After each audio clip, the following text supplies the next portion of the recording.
nag-start po ako mag-experiment ng mga misting dun sa roof. Nakita ko po yung sprinkler sa store. Kung saan po tumataas yung temperature ng roof, dun na po iyon yung sprinkler.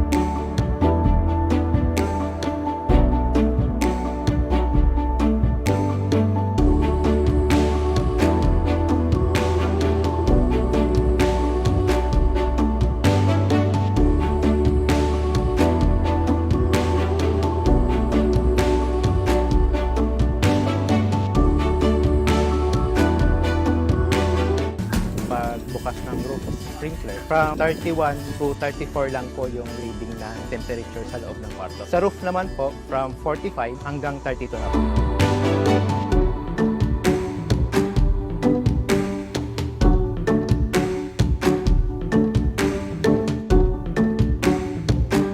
Siyempre kapag nilagyan natin ng tubig, yung mainit na galvanized steel roof, then definitely maglo-lower yung temperature ng roof.